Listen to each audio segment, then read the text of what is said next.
Ameuliwa kwa kupigwa na wananchi usiku wa kuamkia leo katika kijiji cha Maragi, eneo bunge la Kiaru. Wakazi waliojawa na ghadhabu wamesema kuwa walimkamata mshukiwa huyo usiku akijaribu kuiba vifaa vya maji, huku wengine watatu wakitoweka.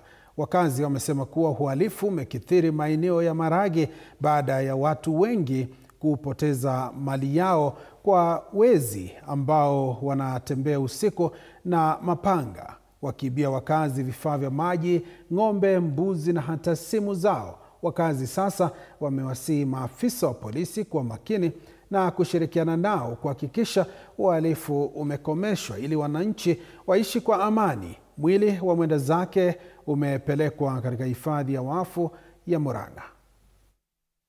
Hii kijiji tumesumbuliwa sana na wakora. Juzi walianza kutuibia mita, sasa wakaacha mita, wakaanza kuiba ng'ombe. Juzi mimi niliibiwa juzi. Sasa wakaanza kuiba stats za maji na mifereji. Kwa hivyo sisi wanakijiji tukaonea ni heri tujiunge pamoja ili tujilinde hii kijiji yetu.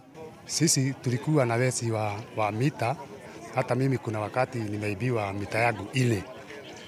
Na sasa tunakaa nje sana tukiangalia ni wanani wanatuiba hiyo mita.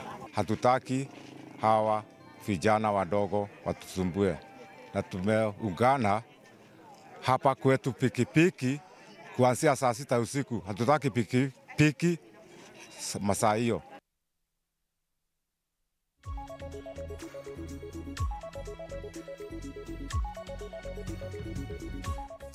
Na mtazamaji, taarifa